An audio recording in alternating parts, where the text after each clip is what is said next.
Blog Talk Radio. Welcome to the show. Remember the first day we met. Remember all the calls you get. Am I someone you recall?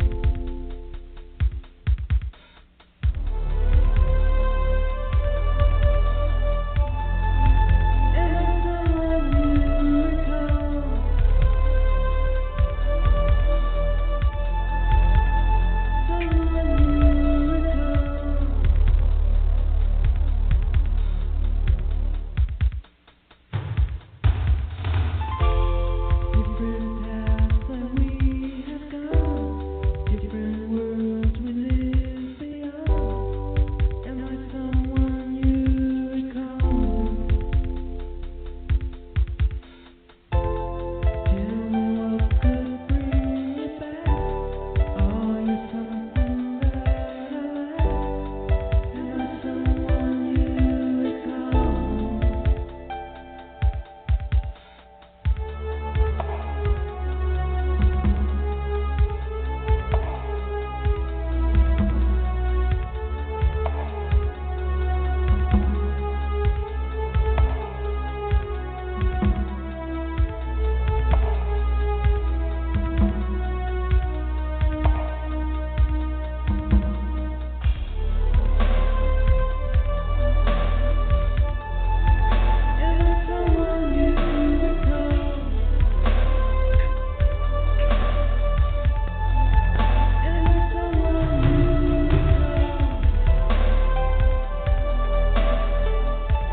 Hi, this is Jane Hoffman.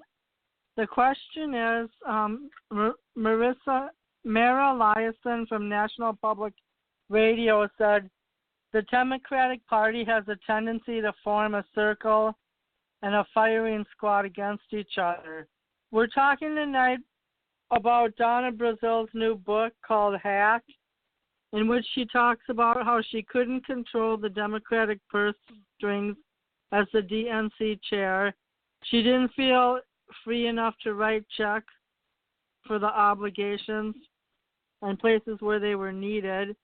She had been the vice chair of the DNC for 8 years before taking on the chair. She was hacked by the Russians. She got death threats, and she took no salary or had no salary. And she was frustrated, so she wrote a book.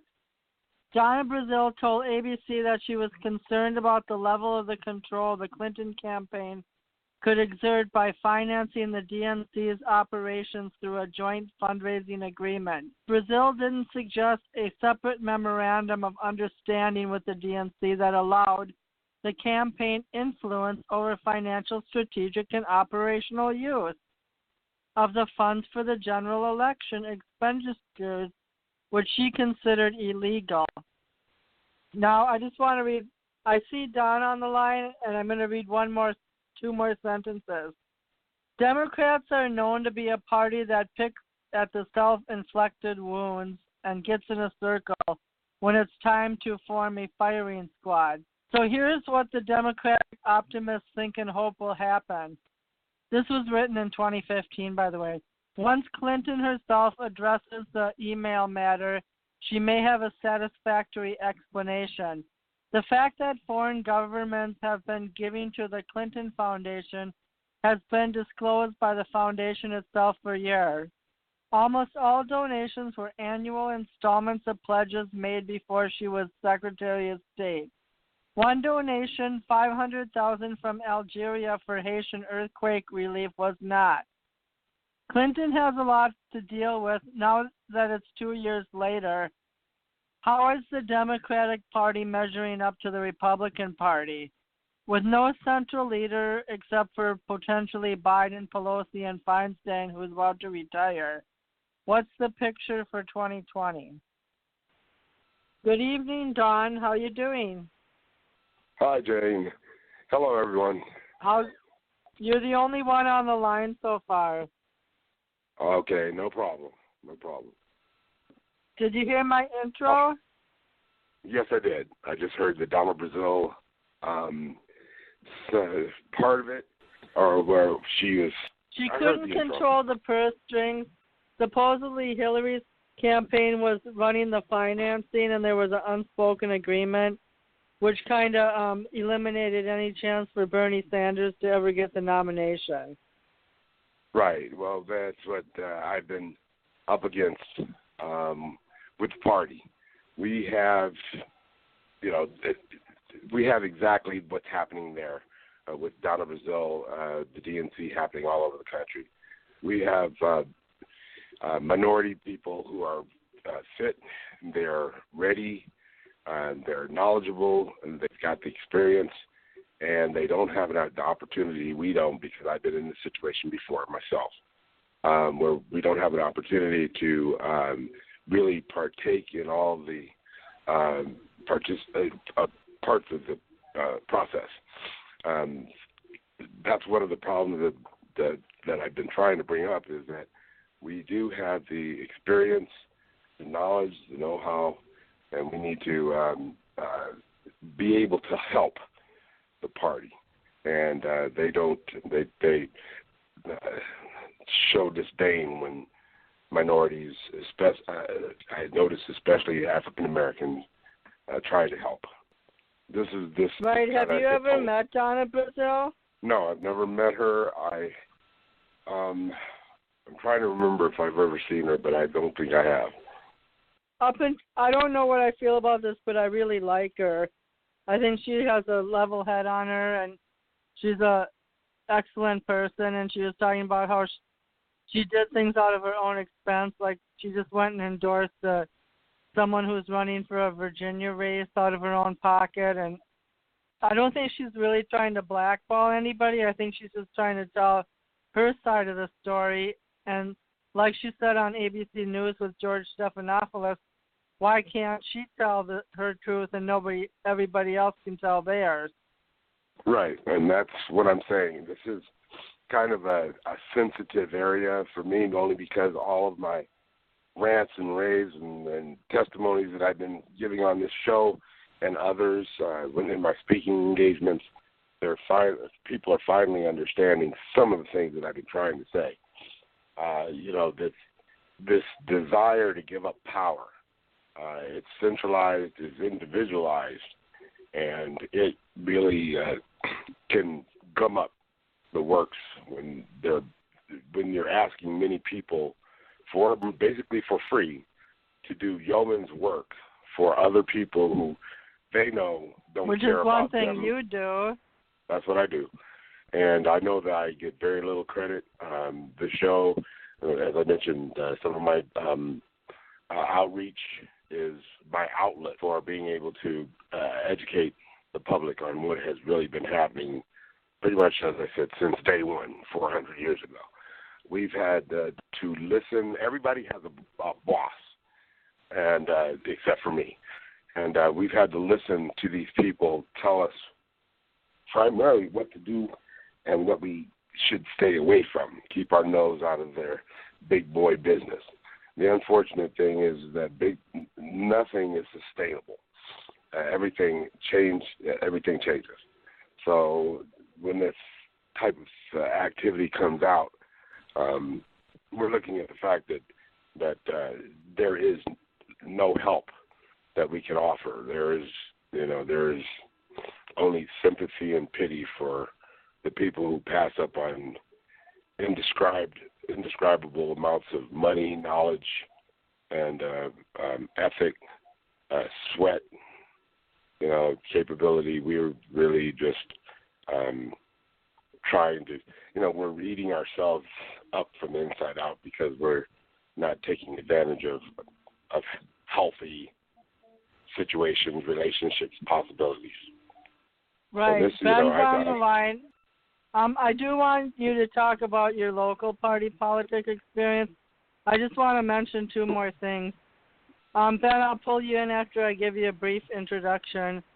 Donna Brazile has been on the news a lot with her book called Hack, how she felt stressed that she couldn't control the purse strings of the DNC, how the Hillary campaign with their money interloped and they kind of ran the show, and how Bernie didn't stand a Chinaman's chance in hell in getting nominated. Now, Democrats are known to be a party that picks at self-inflicted wounds and gets a circle when it's time to form a firing squad, and sometimes they turn the guns on themselves. Now, I just looked up Donna Brazile's Twitter account, and she has a lot of really good information on here. She said the GOP campaign took $7.35 million from a Russian oligarch, and there's also a Russian billionaire named Yuri Milner who somehow got his fingers into the Silicon Valley, and he had all these types of investments that were shady. Now, we're pretty much focusing on the Democratic Party's flaws tonight, but I did want to mention in other top news this week that the RNC, the Republican National Committee, has paid over $300,000 in legal fees for President Trump and his son. Alan Butterfass and the law firm of William and Jensen have gotten approximately $166,000 in legal fees billed to the RNC for Donald Trump's faux pas. With that, I'll bring Ben in to see what he has on his mind. Good evening. Good evening. How's it going? Good. So the main question is, are both major two parties as blanked up as we think? And are they all going to shoot themselves in the foot and implode? Well, I usually try to say that you can't define a group by bad individuals. But as far as the agenda from the left and the way that things have been covered up and now they're being forced to be exposed because it's actually the left that's turning on itself. So I think the left is a little worse. Mara Eliason from NPR said she's the one who made that comment that they pick at their self-inflicted wounds and get in a circle to form a firing squad. I thought that was pretty profound. But I guess I've always admired Donna Brazile. She's been an even keel type person. She kind of reminds me of that black lady who was on public television on Friday nights. I forgot what the name of the show is. But anyways, I just think she put a book out and she knows it's going to create controversy, but she felt like it was her purpose to tell the truth. Maybe to clean things up for next time, It's not like anything bad has to come from it. Of course she's afraid for her life because she knows what happened to Seth Rich and, what's his name, the other guy, Seth Rich and... I know who you're talking about, I just can't remember. Yeah, well, she knows what happened. She knows that the Podestas and Debbie Wasserman Schultz and Hillary Clinton were basically, if you go against them, you're dead. And if this would have worked, if she would have gave the questions and that would have been the reason why Hillary won, she would have been in the clear. But now she's going to get offed, and she knew it, so she told the truth. And so that's kind of like after you did something wrong and you're caught, you tell the truth. So I don't give her that much credit. If she would have told the truth when it happened, I would have given her a whole lot more credit, but then she probably would have been murdered. Well, I mean, I feel like we don't know what the future brings, and no one can control it, but everybody has a right to write a book about what they know is right. And she's no exception, you know, and she served at the DNC for at least 10 years, including under the Obama administration, and she's done her time. So I kind of believe her. Oh yeah, I believe her, but how come last year talking about this, they were crazy conspiracy people. I knew all about this last year, but the left didn't want to accept it last year. Now that it's coming from the left, everybody has to know that it's a fact. Right. Right? I was trying to find the other person who died besides Seth Rich, but I couldn't. Sean Lucas. The reason Seth Rich died is because he leaked 44,000 DNC emails to WikiLeaks. He was shot in the back at 4:13 in the morning, and no one took anything in like his wallet. Yeah, and Podesta has the coinciding emails about getting rid of the leaker. So that's pretty much proof right there. So I don't know what's taking so long. These people are still running around guilty as hell, and everybody knows it. That's pretty bad. I don't want to think of the Clintons as a murderer. Well, it's time to start opening your mind up to that. Well, did it come from the top, the order? It came from Podesta, literally. He made a comment about taking care of the leaker. And the next thing you know, the two DNC workers were dead. And then the Russia narrative started. So they actually had this Russia plan narrative about collusion when it's come out that the only collusion was the Democratic Party colluding with Russia with the uranium one. So. Can I read something? Don, are you still there? I want to read this timeline to you guys. I want to read. Okay, everyone just listen for a minute. Here's an overview of the timeline from July of 2016. July 2nd, Hillary Clinton meets with the FBI to answer questions about private email server. July 5th, FBI Director James Comey says Clinton was careless in handling the email. July 6th, commentator and author Peter Schweitzer says Clinton's campaign is over. On the same day, Attorney General Loretta Lynch says Clinton won't be charged. July 7th, Comey tells Congress DOJ will prosecute in some cases, such as Petraeus' case. Same day, State Department reopens email server investigation. July 10th, Seth Rich dies. July 16th, Donald Trump picks Mike Pence as VP, locking up support of a bloc of Christian evangelicals. July 22nd, WikiLeaks dumps the DNC emails into the public. Late July, FBI starts investigating Trump campaign for links to Russia. July 29th, court filing shows FBI turned over thousands of documents to the State Department as part of the email investigation. July 30th, Clinton goes on Fox to brag that Comey believes her to be truthful and what I've said is consistent with what I have told the American people. Washington Post fact checkers give her 4 Pinocchios for the statement. So do you think the Russian thing is a diversion, or do you think somebody is really guilty? What do you mean? What Russia thing? Well, I mean, was the Russian investigation necessary? And even if they did influence our election, who did they influence, and how did it persuade a voter with all the false, twisted media advertising they did like on the side of Facebook? That didn't influence anybody. I don't know who that would have influenced. Ads, really? Or fake Facebook accounts? Yeah. That whole narrative got destroyed as soon as they found out that it was all a lie. I don't know how much money we've spent on Mueller's investigation, but it's like he was brought in to look at the wrong side of things, and now all this other stuff is coming out around the sides. Well, I just think I think it's kind of a pity that the RNC has shelled out $300,000 to save Trump's family. I mean, that just seems kind of ridiculous. Don't you think it's a little? Don't you think that if Trump was being accused of all this stuff, that their lawyers would be digging and trying to find the actual story?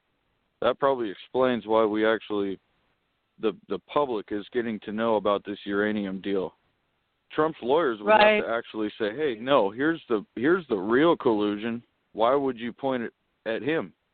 And there's actual victims here, American victims.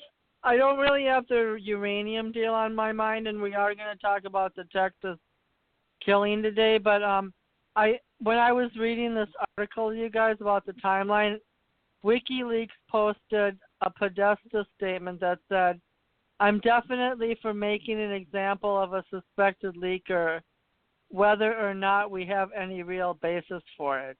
Do you think that's a death threat? I mean, did it work? You know, I think killing someone is a little extreme. This guy wasn't. I think it's terrible, actually. So you choose the people you want to run your campaign, and look at how he ties to everything. The Podesta group, even if the brothers don't like each other, they're tied to just about everything. My question is Don's kind of faded into the backdrop. I don't know if Don, are you Ubering tonight? Hey guys, I'm just kind of listening. Hey Don, what do you do? Yeah. Hey, what exactly are you doing? Oh, me, I'm just getting ready to get out. Maybe to Uber in about an hour for about 2 or 3 hours. I'm just listening. Okay, because, well we can do a 60-minute show tonight. It doesn't matter because I'm just listening to what you guys are saying. It's a show is for conjecture.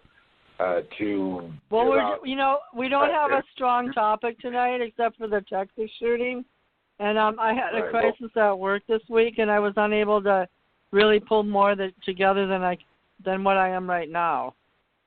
That's all right, no problem. This, like I said, I know, Ben was right. Donna Brazile could easily have feared for her life for looking at people who are known to kill.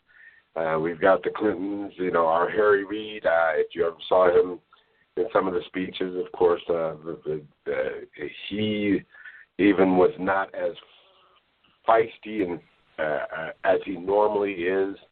When he had some of his national speeches that backed up the Clinton regime, you could tell that he wasn't. But I'm in the middle of all this, so that's why I say conjecture is good for the show. I pretty much know what's going on. So this is not fake news. This is something that's been going on for a while.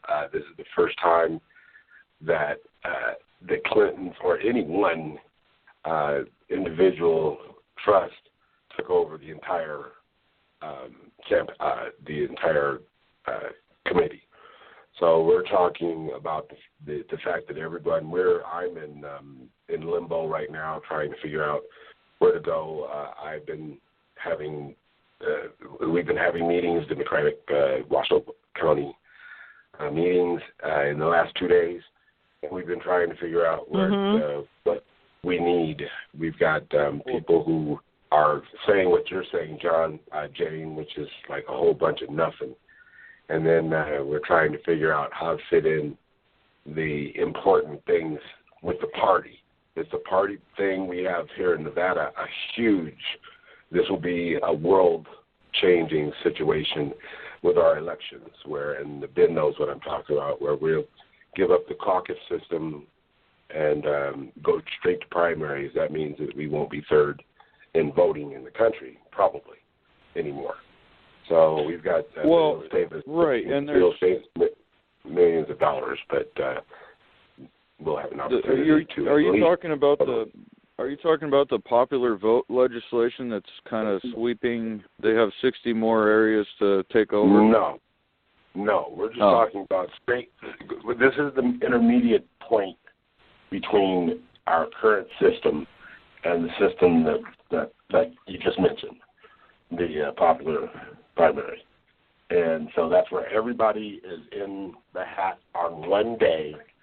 And what you're mentioning is one day, and then you've got for the first 1, 2, 3, you've got 3 choices, and you'll be able to order them. They'll be the voting commission will be able to order them, and whoever is first takes first, et cetera, et cetera. So, but no, that's the ultimate. It's kind of like pay, the medical universal pay. So that we're in the middle of, from what we had to that.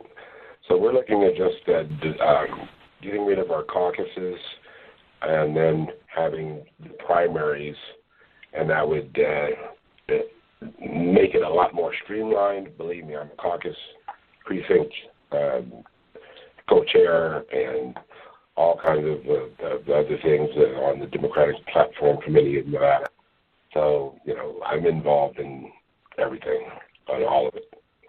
And, as I said, it's messed up, but it's our identity.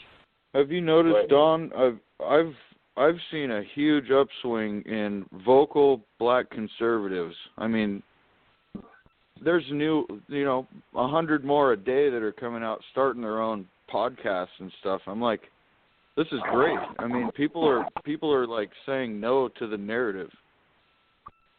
So, I think Ben, if you should open up make it easier to be with you, because you're going to miss the bandwagon, man.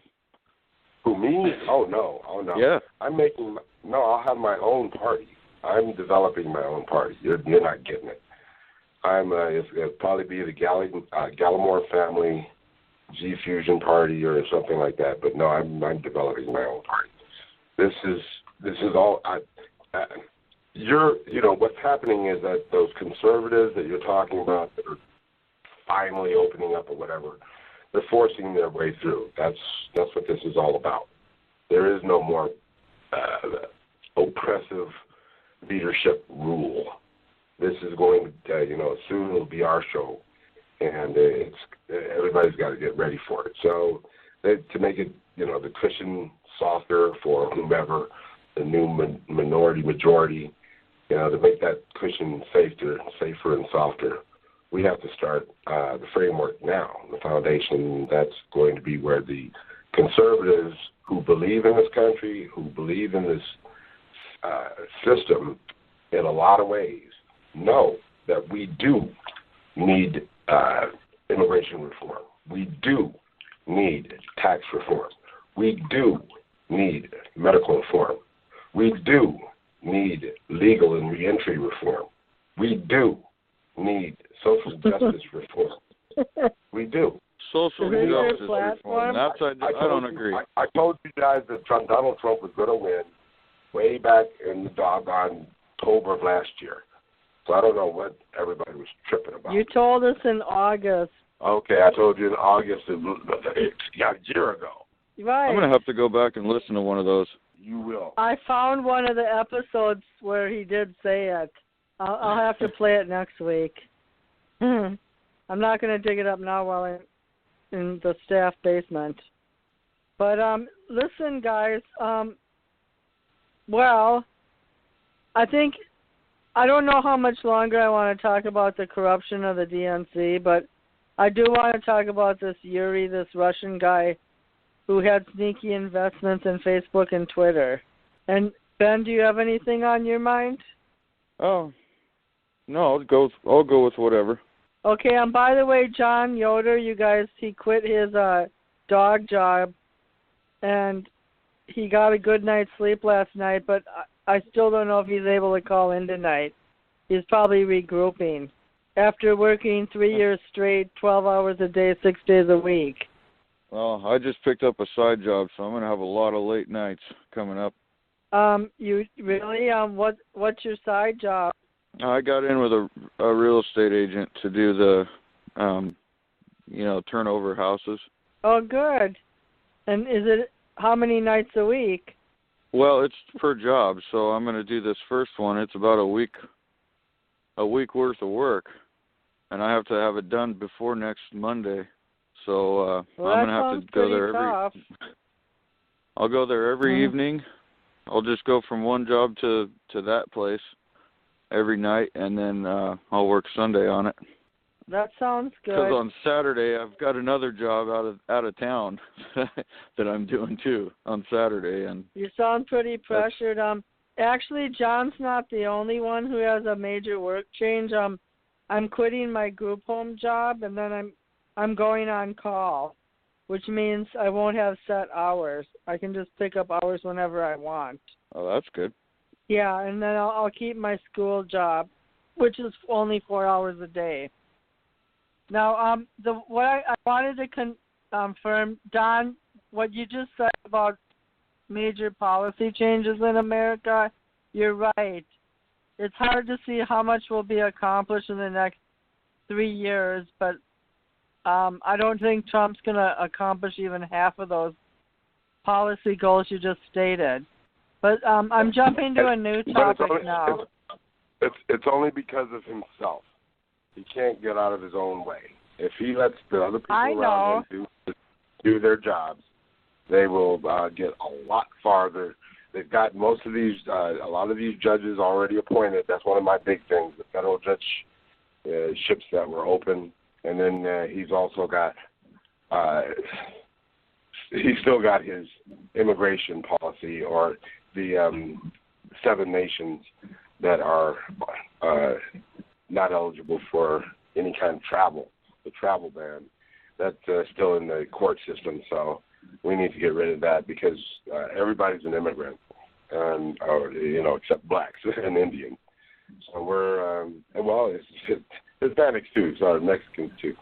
So everybody's, only the white man's an immigrant. Well, some people are second and third generation Americans, and even fourth. Well, I think that's putting way too hard of a line on it. A lot of the Indians that were here were immigrants too.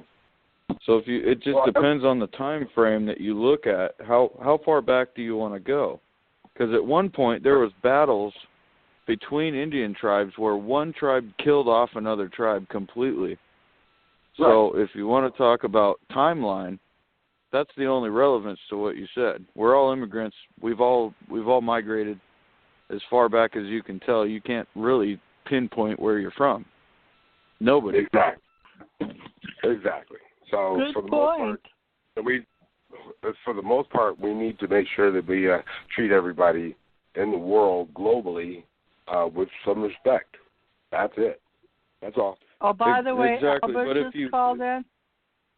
Go ahead. If you're familiar with Moore's Law, I don't know if you guys have ever heard of Moore's Law, but it describes things pounding over and over. Like I can't remember exactly how it goes, but they said to explain Moore's Law, you look at a VW bug. If a VW bug, if you try to look at Moore's Law by itself, that VW bug today would get hundreds of thousands of miles per gallon. It would go hundreds of thousands of miles per hour, and it would only cost 4 cents. So that's just an example of how things progress under Moore's Law. And with immigration, we have so much technology now. What is Moore's Law? It's a mathematical thing that it actually relates to technology and things that improve the progression of things. It's like math, and it's true in just about every theory. It's like where we should be if things were Jane. It's like where we should be if everything were perfect and equal. We should be at a Volkswagen or any type of industry where we would have maximum output with minimum input. It's basically the rate of improvement. It's a calculated rate of improvement, and that means with anything. But Moore's Law it applies all over the place, and it's competing with itself, just like how a disease is faster than a cure. But it kind of reminds me of the second law. Oh, go ahead. But you can apply Moore's It law reminds- to everything, whether it's the economy or cell phones, computers, technology, people, immigration. Our enemies and us are always, it's the Moore's law theory. Every time we progress on something, our enemies progress on something.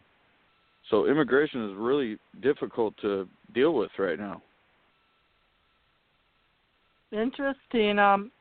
Not to mention the fact that people just up and kill somebody every day for, some are homegrown foreigner, previously from foreign families.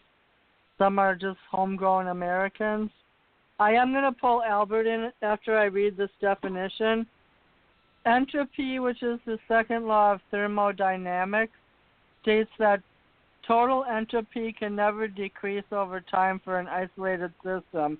That is, in a system which neither energy nor matter can enter nor leave.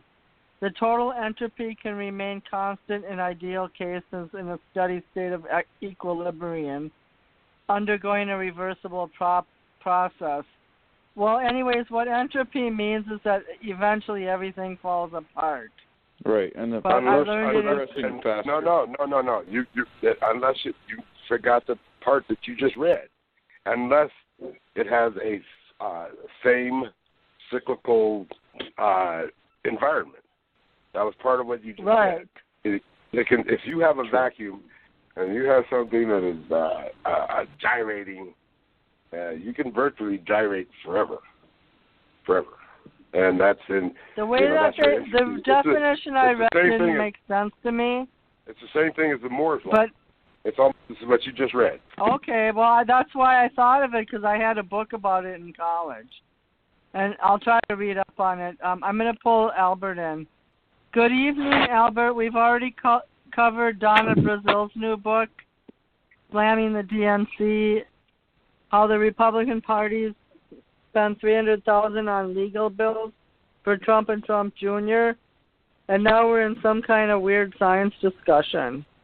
Oh, yeah, I was hearing Moore's Law and stuff like that. I was going to mention also Pandora's Box and so, but, yeah, I mean, you go on for an hour and hours on those things. Right. That's true. I don't need to go on for hours. I was just tying it to one thing. Well, the political party system is going to implode. I don't think so. And maybe the law of Hi, Albert. Everything implodes or explodes. Everything. All right. Okay, I'm going to read it. I'm going to read one more definition. Entropy means the lack of order or predictability, a gradual decline into disorder.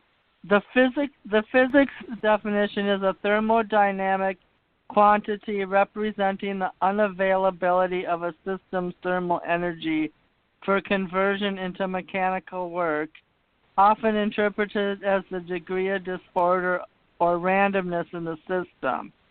In other words, some things cannot be converted into a smooth transition. They decline, they degrade, they decompose.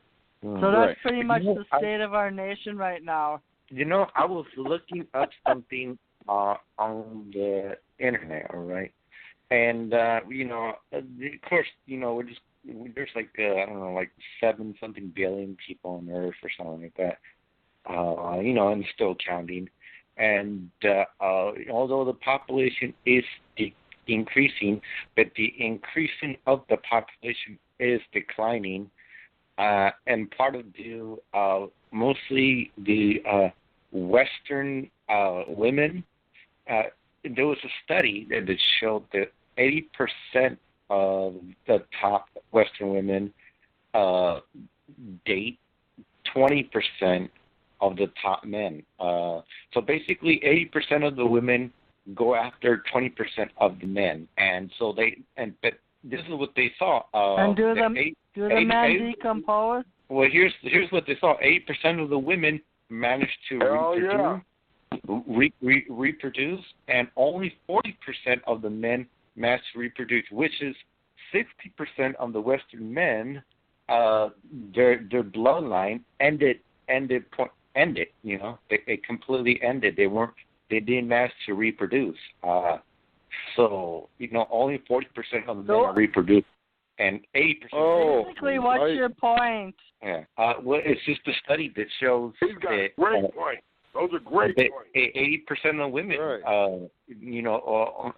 go after 20% of the men, and it's a culture, and there's a Western culture that has been going on for quite a while and has been overlooked many times, and I think right. If I understand your numbers correct, that's saying that the chances of a bloodline being carried by a woman are higher than a bloodline being carried by a man. Yes. Well, I guess that makes sense, because now the patriarchy systems have been changed. Like there are millions of single women the out royal there, family, the royal families that were preserved with inbreeding, that's no longer really happening here so much at all. Or actually, that never really did happen here. Well, I think the reason there's so many good-looking Mormons is because they reproduce with approximately 5 wives apiece. So that kind of ties into Moore's Law, where he did a study, Gordon Moore, and he discovered that integrated circuits double every year in the number of components for integrated circuits. So you were talking about how things increase, right, with Moore's Law? Moore's Law? Yeah, it's not just increase. It's the rate of change, basically. It could be good change, it could be bad change. But the technology that we all use right now can be the one that kills us. They've already got technology that would scare you to death, but it's possible. It's there. The math is there. Everything's already done. But if you knew about it, it would scare you. But that's where we're at now. We're about 50 years behind of actual technology. Yeah. And remember my phrase? 50 years behind our technology. Now, remember my phrase? The phrase that I said that some people will never be successful no matter what they do? And this shows that 60% of the men are not going to reproduce no matter what they do. Yeah, this is 60% of the men. That's a high percentage. So are you looking for a donor? Are you looking for a donor? No, but my fact, I'm talking about the 60% of men. I'm talking about those men out there. You know what I mean?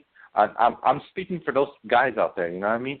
And what I'm trying to say, that my statement proves more real than ever now. That some people will not be successful no matter what they do. We need to start a foundation called Save the Males. All right. Yeah, but Albert, that's what you've been talking about since I've known you, is the fact that there is an inherent discrimination. So what you just postulated is something that you've been saying all along. I would assume you say that all along. I never talked about that percentage-wise and whatnot, but that phrase, I repeated the phrase again because, it goes in comprehension what I was saying. Right. Okay. Yeah. I have a question. Maybe with new reproduction trends, we're producing 10% of the population who become mass murderers. But no, it's not that. It's your nutrition. Let me go back. I'll just say it one time this show. Okay, so if I eat 5 bags of Cheetos, I'm going to kill some. I'm going to kill somebody in a month.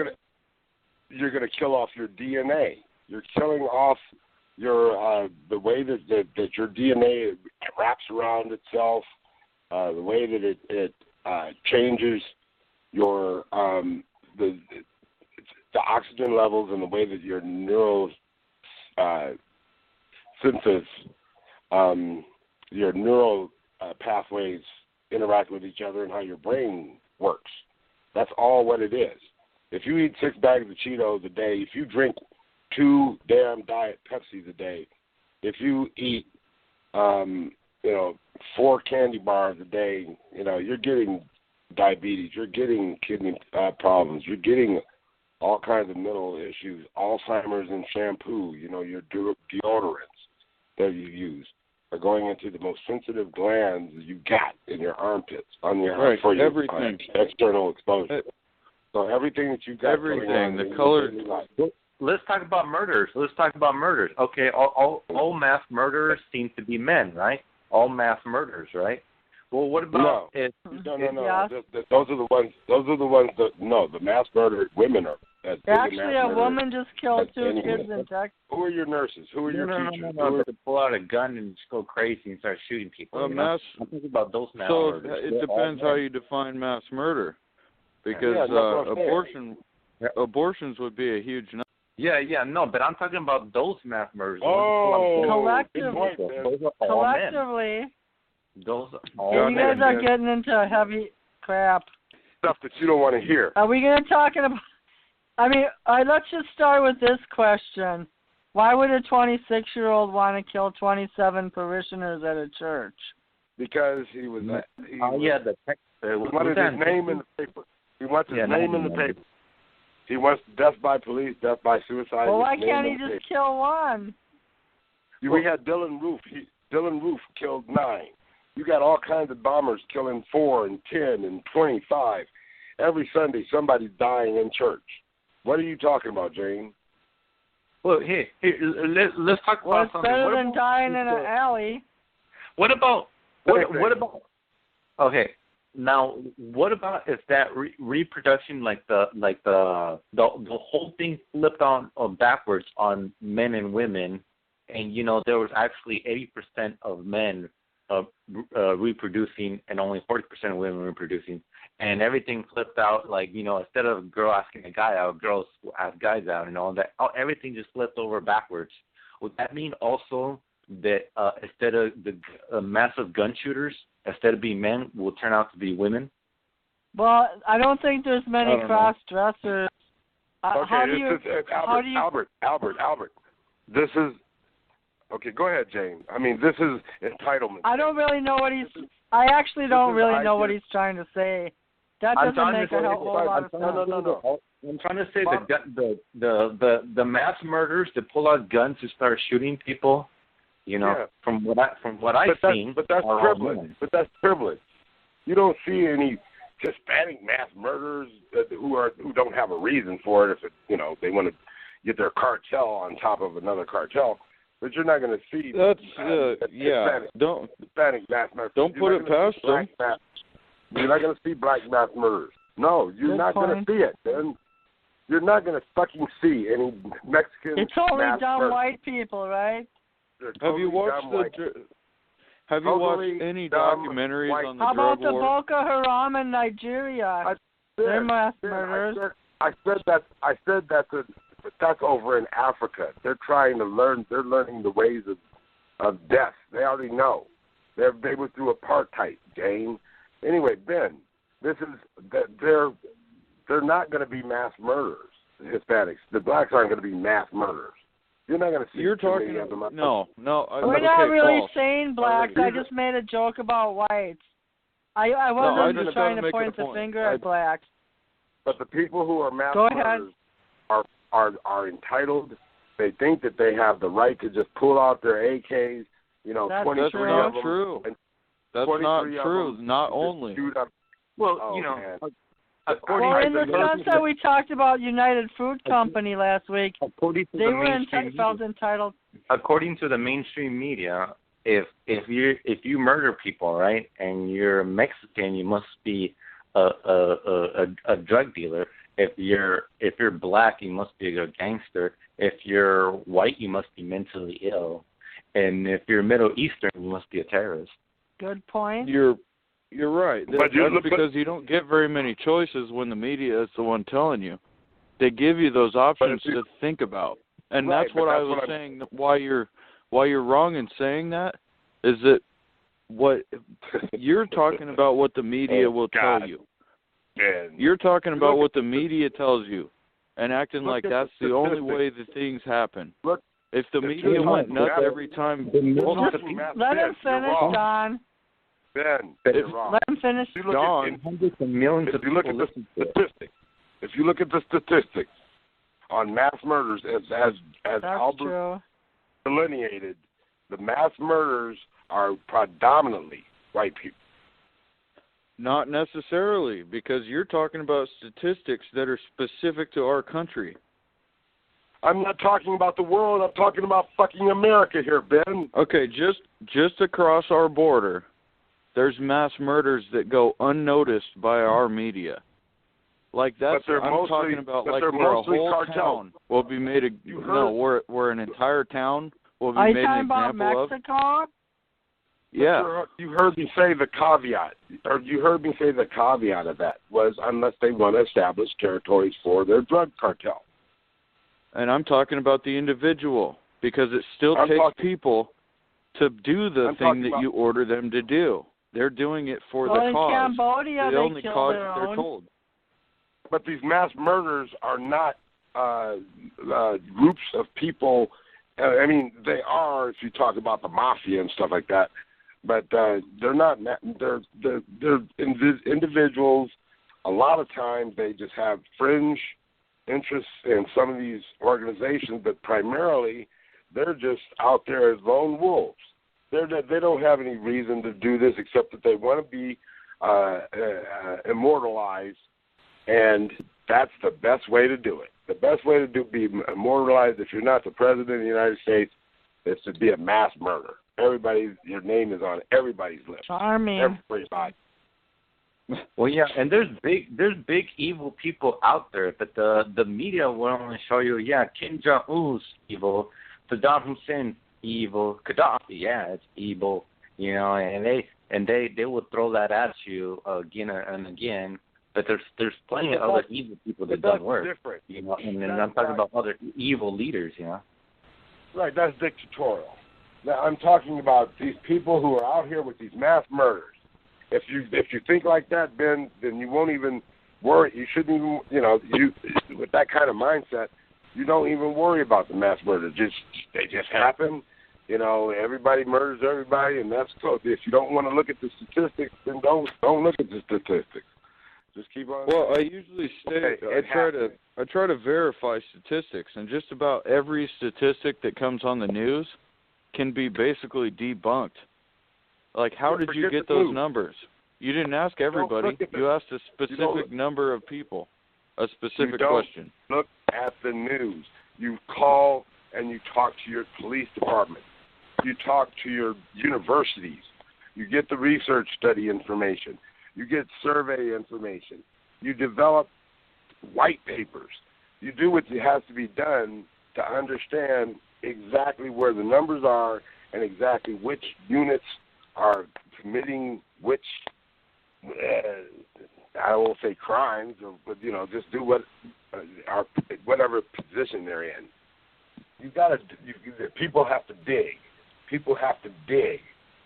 And when you dig and you talk about mass murder in that context, you see very few mass murders on just without territorial reasons, without the desire to claim territories. If you just see random acts of violence, that's going to be on the white man. That's his modus operandi. That's his MO. That's the way he lives. That's his, and it's sad. Like I said, we can't hate it. What's when the we point? don't understand it. You can't understand it. Every culture, every society, every country, there's killers. America has the most. I'm talking about land acquisition. Except for Russia, who persecutes their own people. Territorial acquisition, those are different. There's a reason for people doing that, and you can. Nobody in Scandinavia kills each other. Yes, and they're white. Oh, yes, Nobody. Oh, yes. Okay, I'm gonna look it Sweden up while you're jabbering. Well, let's look at the the most happy countries, like Sweden, or countries that have kind of less violence. Hey, Albert, Iceland's not even happy, so keep quiet. Well, let's not talk about racial divide. I don't want to talk about racial divide again every single night. Let's talk about nationalism and sedition then, because Is that the right word? Okay. Catalonia. I just want. Catalonia What do you guys tried to think break the off. top 2 countries are? What's the top 4 countries for murder rates, and it's not the U.S.? Honduras. Just take number 1, Honduras. Number 2, El Salvador. Number 3, Lesotho. Number 4, Jamaica. The first 2 are 84.6. Honduras, 84.6 murders per every 100,000. I got a you question. wonder why people want to immigrate. You wonder why they want to immigrate. Is Honduras a gun-free zone? Just curious. I believe it is. Hell no. Oh, What how'd do you that work? mean? I don't know about. I don't know about. I don't think El gangsters Salvador have is guns except for civilians. Honduras has the highest rate of firearm-related deaths in the world. U.S. isn't even in the top 25. Civilians. Guns are illegal, right? I think guns are illegal. South America holds. James. South America holds 4 out of the top 6 places. Yes, right, and that, Don? No, look that up. See if guns are legal or illegal in Honduras. I know in El Salvador, a lot of the largest groups of immigrants from South America are from leaving violent, gun-ravaged countries like Guatemala, El Salvador, San Salvador. Those are Honduras. Those are the places that are really bad. So yes, I can understand it. That's actually my point about immigration. That's my point. Like one of my biggest points is that the left can manipulate people that they let in. So they can pull in people that they want and basically make them vote how they want them to. And what the left wants is to disarm the United States. Well, if you look into it, it happens. But if you look at the most evil, darkest parts of the left, they want to do what they've done in every other culture: disarm the population, and then basically control everything about you.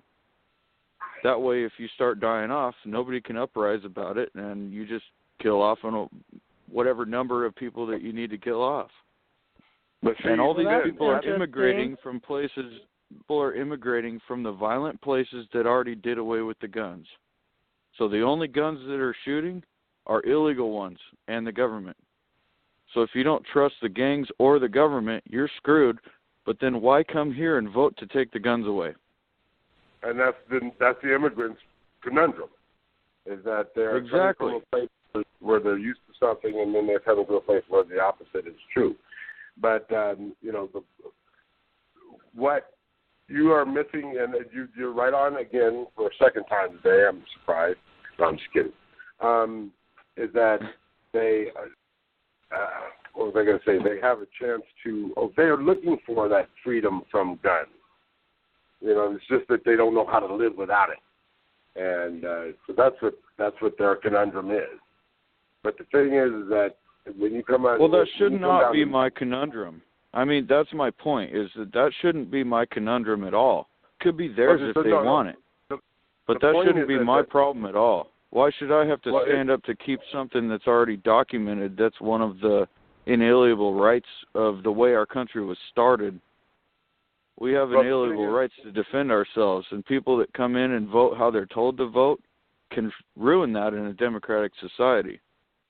You're missing that the Republican, the other side, the Republican Party is looking for the same thing. They're just not saying it. And one of the main reasons they're not saying it is because they're a perfect vehicle for employment, for slavery. They're the perfect middle person. Again, deception everywhere. Everyone's talking about everything else. And the employment, work, slave mentality is going strong. So that's why, they're not saying anything about, that's why they're in their conundrum, because they can't deny that the immigrant is an integral part, if not the most integral part of American life, the American way of doing things, their work ethic, business ethic, governmental ethic. This is how they work. The immigrant comes in, works for cheap, virtually nothing, happy as hell because they've got something. They're out of the places where the guns are being fired all the time. And they're working and they're thinking that they're viable parts of society. And that everybody, once they start getting that, they should start feeling too comfortable. They get into their habits. And the Republicans are trying their best not to let anything obstruct that, come in the middle of that. So what you're saying it's right, but it wasn't complete. Both parties. Well, that's what worries me. That's why I'm not fully bonded to a certain party, is because I know that there's leadership on both sides that would like to do the same exact thing. Right. So I don't put myself fully. I'm not a one color kind of person. I'll look and I'll point out the bad things I see, no matter what their party is, and I think more people should do that. If you look at somebody's actions and not just listen to their campaign, you look at their actions, and if they do exactly the opposite of what you want, call them out. And that's what we have to do. That's what Donna Brazile is finally saying. I want my life. I want to live. And I know that if I don't call people out, the best security is to be extremely open and transparent. That's why when you see in the movies, which nobody should look at, please do not look at television ever again. I've been trying to tell everybody about the way that Hollywood worked, and nobody would listen to that either. But anyway, the best thing for security is to be out in a public place. You want to meet people who are detrimental to can be a danger. That's to what's under attack. In public places, because you don't. Public places are under attack right now. Yes, but it's still public. It doesn't matter where you die. If you have evidence of where you died, it's better than having no evidence of where you died. So, there's just, it's for everybody, forensics, the cops, the journalists who are going to write your autobiography when you're dead. There's no better place, it's a better place to die in the open than it is to die in private. So, you want to be there, and public places are still far more, it's like the car and the airplane theory. If you're scared of airplanes, you're stupid as fuck, because cars are far more dangerous. It's the same argument, and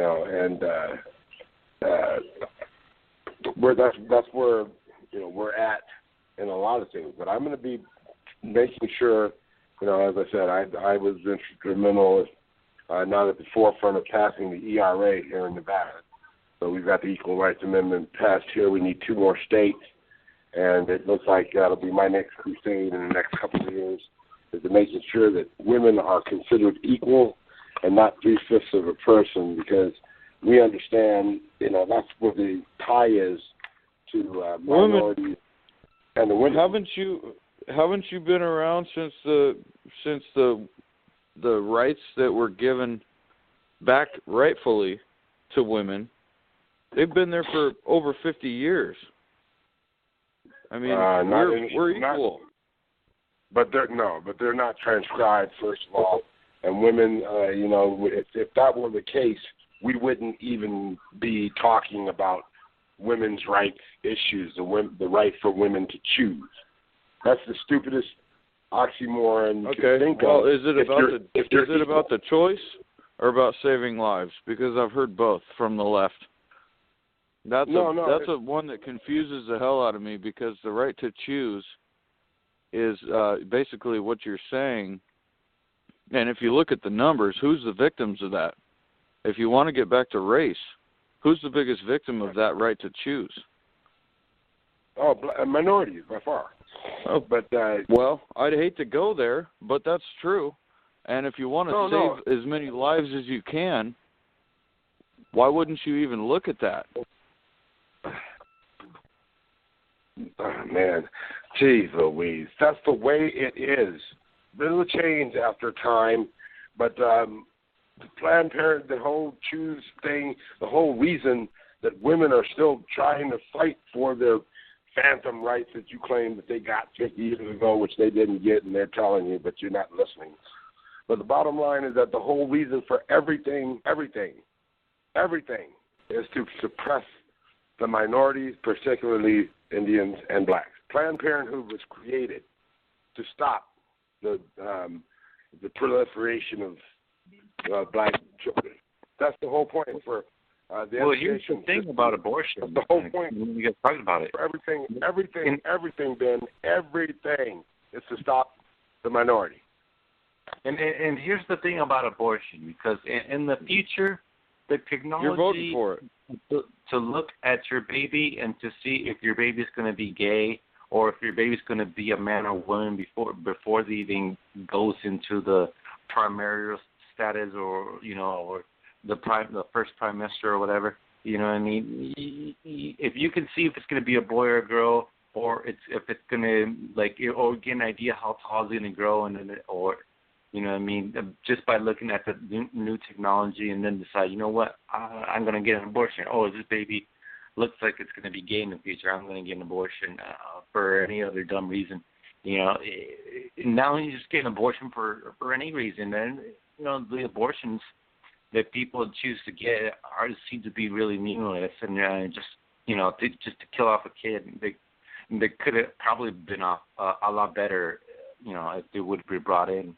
What exactly is the That's topic? true. Well, they were talking about the left Okay. of abortion, of them, and then the right was against abortion, So yeah, Okay, I know. I have a question for you guys. And the Republicans are against abortion. And it's still a problem for me too. It's hard for me to sit there and judge when I'm not even a woman. But as far as scientifically, that is a heartbeat. And I would hate to be put in that position as a father of somebody, because I know there's thousands of positions of fathers that have to look at their daughter that's just been raped and is pregnant, and I would hate for that situation to be even close to me. So I can't sit there and just judge one way or the other hard line, but just from my point of view, saving a life is basically, there's a life within a life. So it's basically you're choosing that no, there isn't. I would compromise, and I would say, if the woman got raped, then she should be able to pick to choose if she wants to get an abortion, as long as it's an early stage. Yeah, that's 100% her choice. I mean that. But if she did not get raped and had sex, even if it's protected or unprotected, doesn't matter. She had sex either way. Then she must lose her right to have an abortion. That's a really tough decision, but I think it would be 100% her decision, because it wasn't consensual at all. There wasn't a two-party consent at all. So she would have 100% of her own choice on something like that, I would think. Yes, and as long as that. But if she had sex, if she willingly has sex, then she should not be allowed to have an abortion if willingly. So if the girl's going to have an abortion, she should have the paperwork she should have the police report of her being raped, and to be able to have the abortion. And she does not have that paperwork, the police report, and that means that she had sex willingly, and she should not allowed to have an abortion. It's a tough call. That's a debate that I can't even if I would actually sound like I would win that, it's not one I would even want to win, because there's no way to win that debate. You can never be in somebody else's shoes, even if you're a woman talking about that. You can't be in the next woman's shoes. And that's where I basically have my own opinion, but I could never say I'm right over somebody else. If you chose to have sex, then you lose your choice to have an abortion. But if you didn't have choice to have sex because you were raped, then you should have your choice to have an abortion. It's either that. It's not. To have sex or not have sex. If a woman had sex on her own free will, then she did it. She was being irresponsible. She did. She knew the risk she was taking when she had sex. She took the risk anyways. So therefore, she should lose her right to have an abortion. Simple as that. Country hasn't been able to agree on what's moral, what's right and wrong, what's responsible. I mean, irresponsibility has been rewarded a lot with our tax system. You don't have to be responsible to be rewarded. And I think that's one of the biggest things that we need to change. It's like ruining our economy, because now we have offices full of people that divert mass amounts of tax money to people that shouldn't be getting it. And I'm not just being rude. I know there's a lot of people that do need a hand up, but That's a good way to put it. I've seen firsthand the amounts of money. I mean, the building itself, the property it's on, the people that sit there and work and designate who gets money here and there. It goes everywhere from unemployment to, retirement to VA, and all of the benefits of single mothers that we give away a lot of tax money, and it's not just to the people, it's to the people that work there. Also, people retire off of doing that a lifetime. 9 out of 10 of them are women getting welfare, because men to get welfare is really hard. It's mostly women getting that welfare. Right. So we're not exactly equal. We're equal under the law, basically. There's things that will never be equal, and it would be ridiculous to try to prove that they are equal. It would be even hard to define that. That's even something that's hard to define. It is, because it's trying to put that into a box, and you can't. All I know is we've been evolving to different things tonight. My favorite topic was science, and I am at work, and we are kind of going through a medical crisis here, and we've been on the air 75 minutes, so I think we should wrap it up with our conclusions now. Are you guys ready tonight? It looks like Ben has he's going to be working 60 to 80 hours this week, too. So John will be calling in the future. I don't know why he didn't make it tonight, but who wants to go first with the conclusion? Well, I'll do that, and then I'll get to work, because I'll be working for a couple hours tonight. I'm heading to Vegas tomorrow with our labor. It's going to be a retreat conference, and I'll be there until Wednesday. So, bottom line, cool. 8 o'clock in the morning. But you guys, we're all talking about kind of the same thing, only with different language, and that's what has to be rectified. There is no we should do this, we better. We all know pretty much in our hearts what needs to be done. Some of us have to open our eyes and not give complete blind allegiance, Jane, to everybody who is in the forefront and who you like. Because a lot of people who you like are the most admirably people. I've been opening my eyes for over a year. Oh, gosh. You haven't been listening to me for over 32 years. But anyway. John Fitzgerald Johnson warned us, do not vote for the two-party system. No, you don't.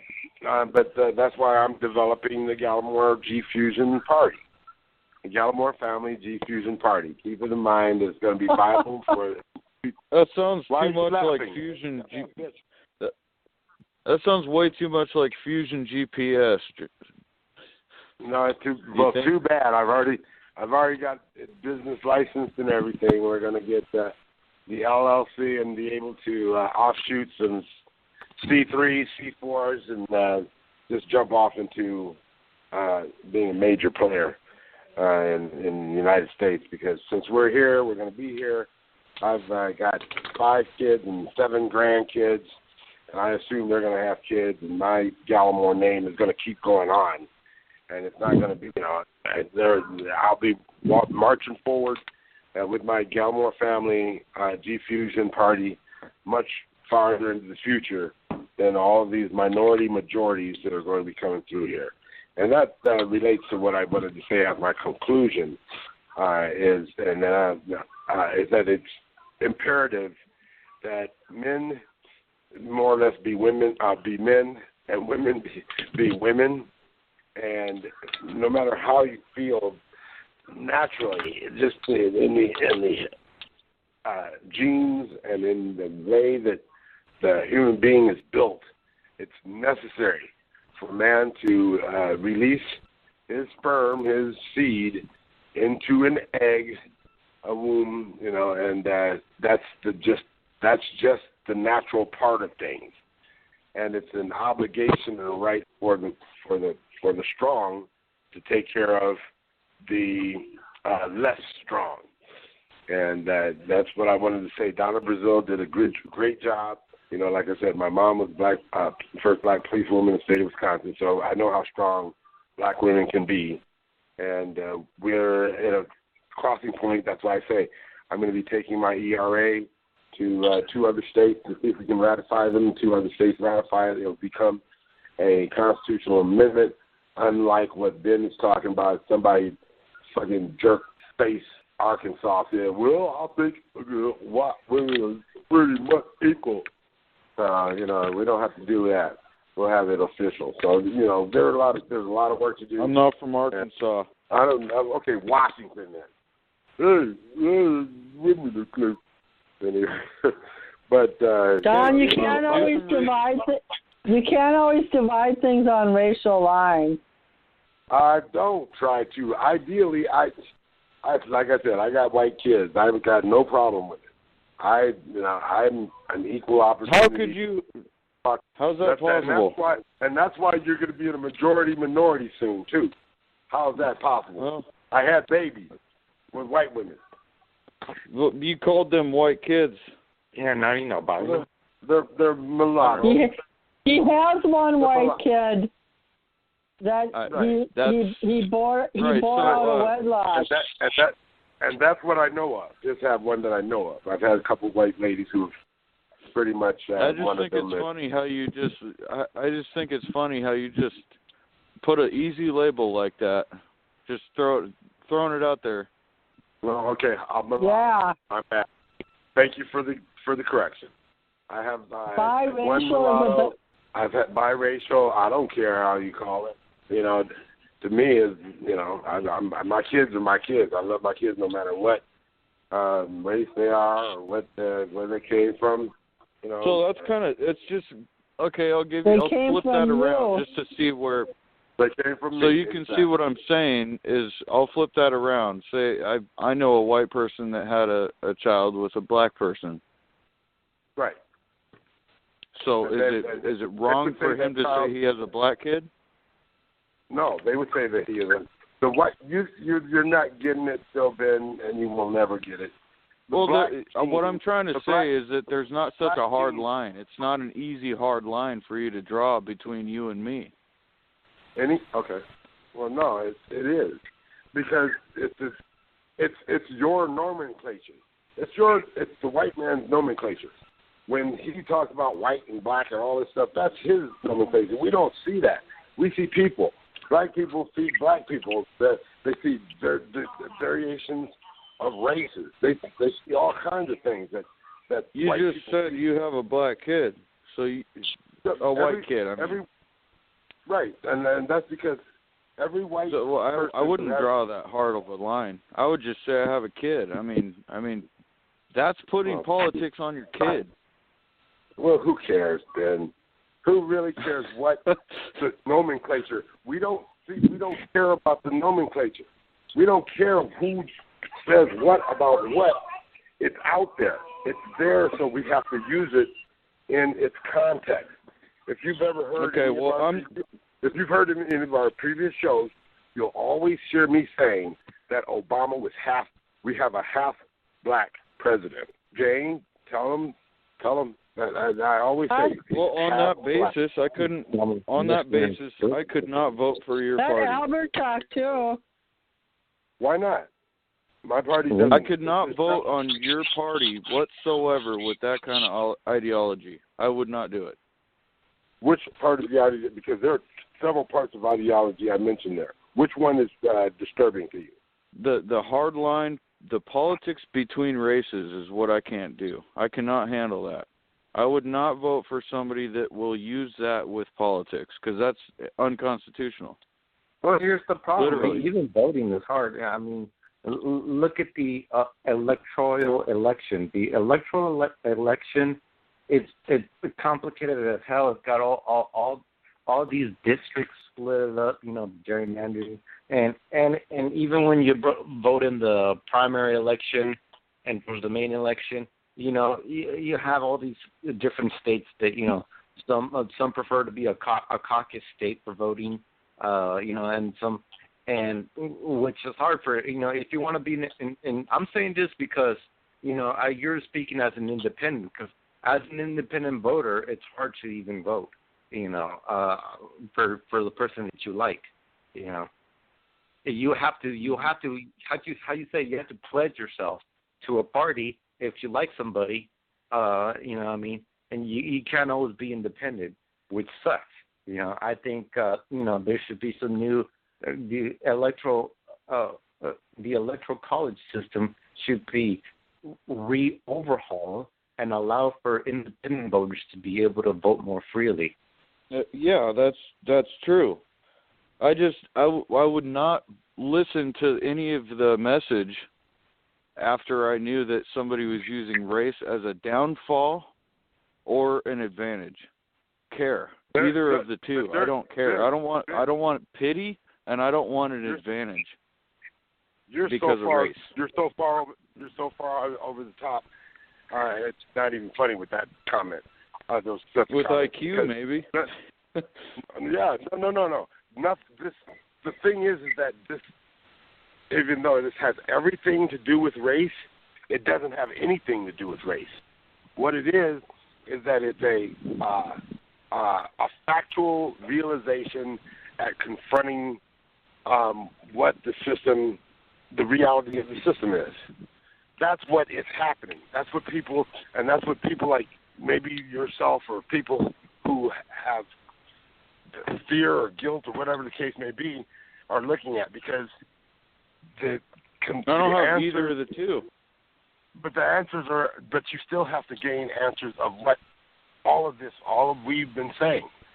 Well, let me put it this way towards the party that he's talking about and other parties, because no party is perfect.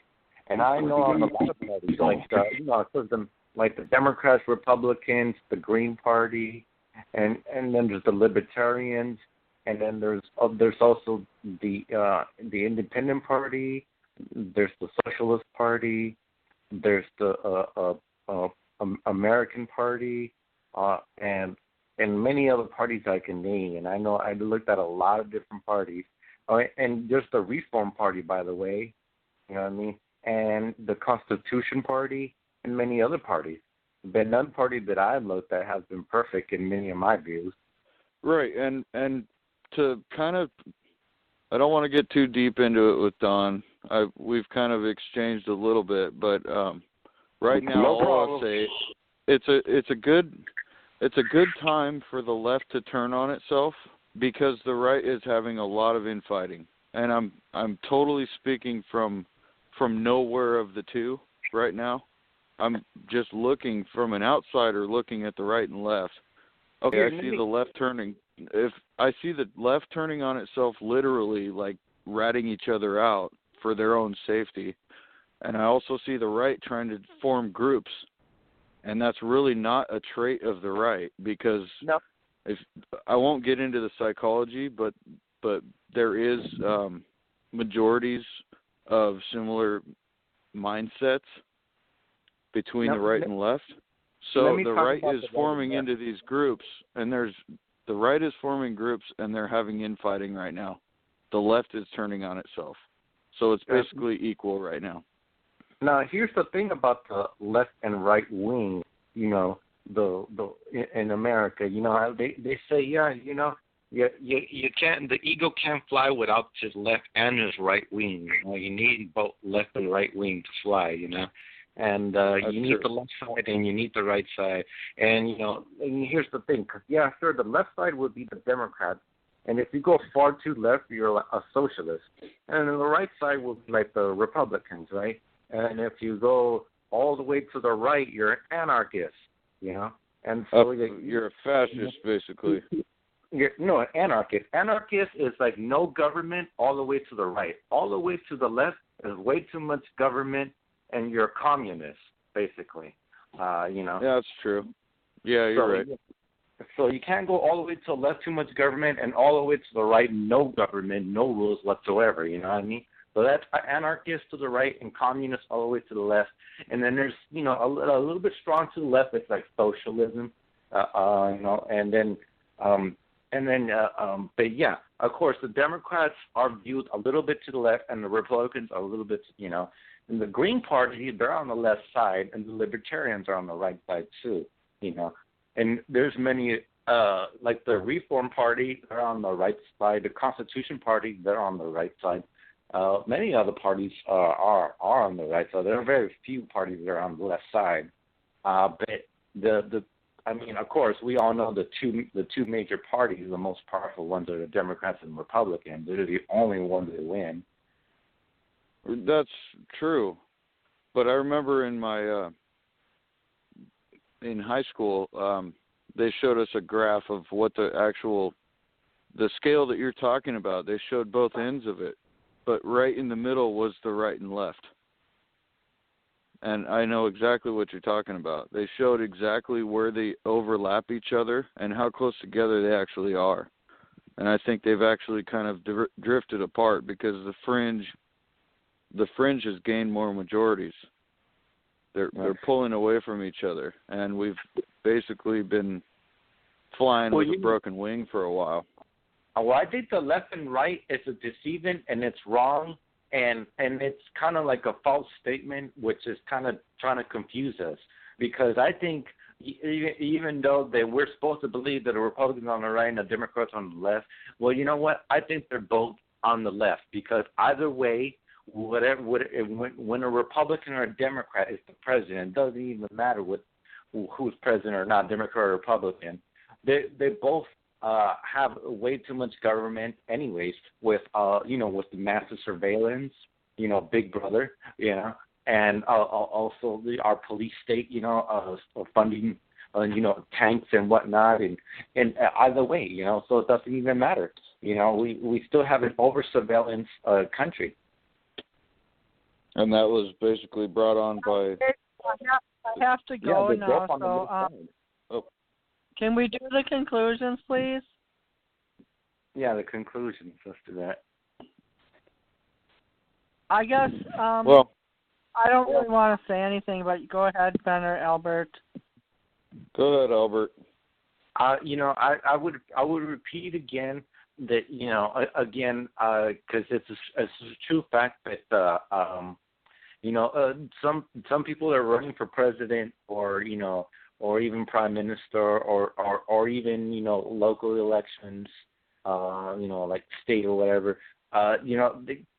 Most people just don't realize that when they're talking to the people, they have to understand the people, and they have to understand that some people, no matter what they do, they'll never be successful.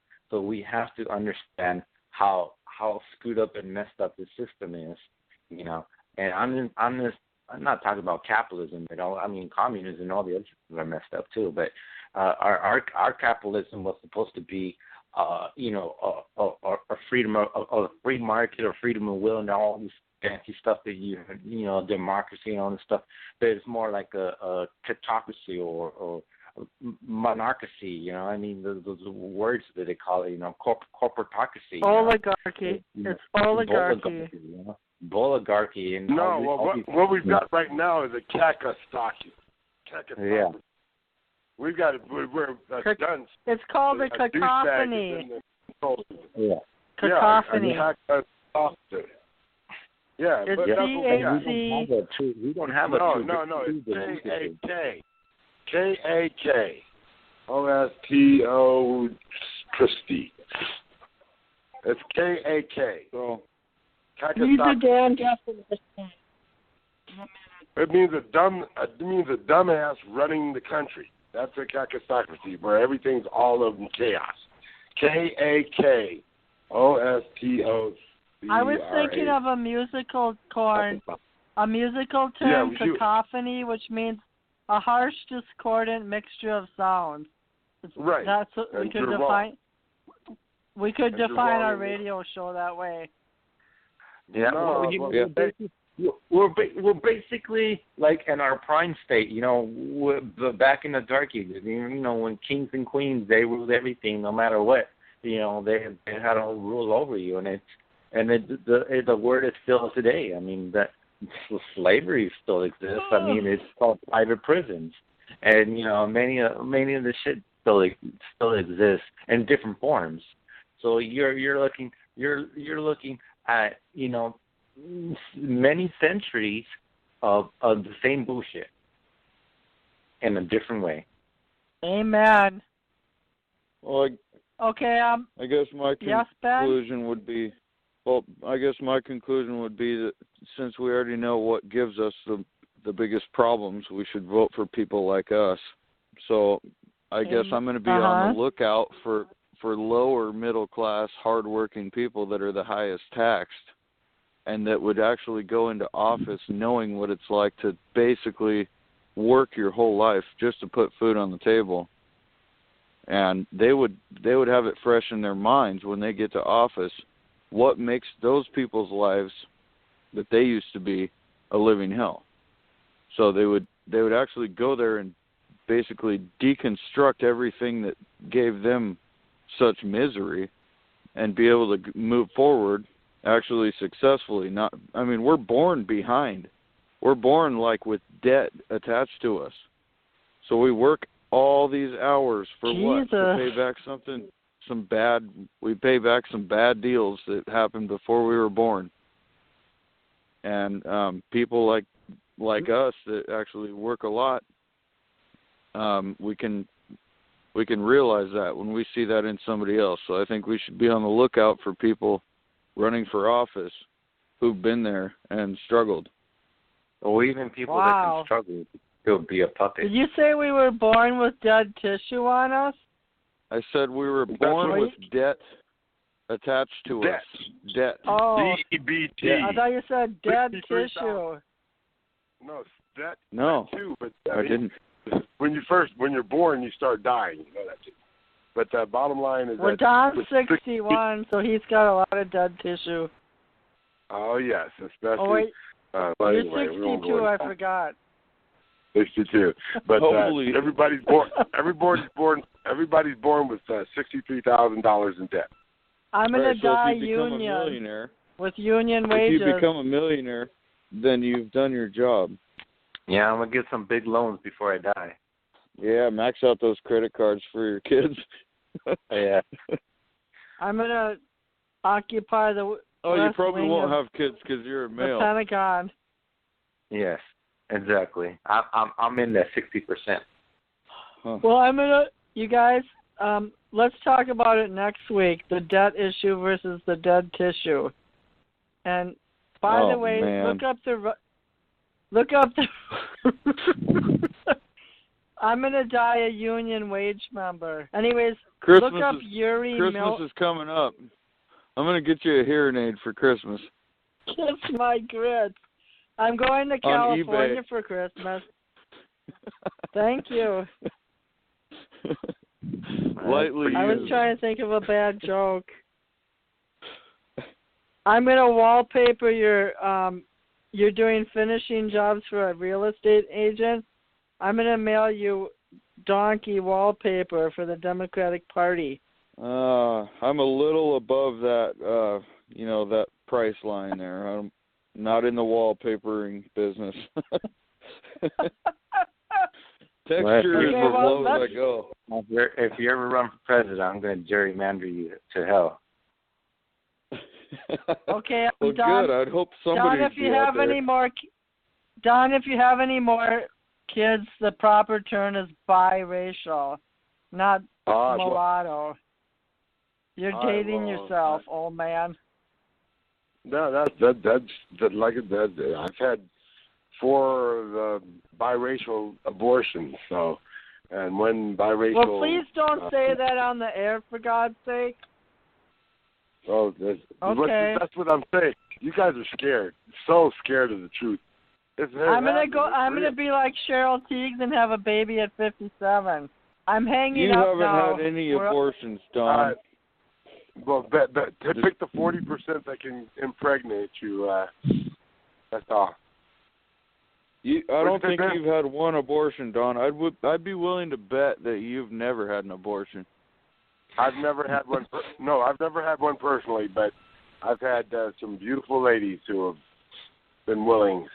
There's an ordinance in Washoe County that Gallimore can't produce anymore. Okay, we'll talk about everything else You next have to week. register you have to get a small arms permit when you go there? Oh, absolutely. That's why I keep saying that's exactly what happens. That's why they kicked me out of 2 states, and the only reason I'm here is because I spoke up. I said, I'm not going. I'm not leaving. He doesn't need a firearms permit because he shoots only blanks now. No, they're not blanks. Man. They're still live fire. I doubt that. Okay, I'm hanging up. Good night. Please Go better. Do you guys, if you want to Hang keep the talking, hell you up. can. But I'm going upstairs to watch Gossip Girl. Oh, Good night. Okay. All right. Good night, children.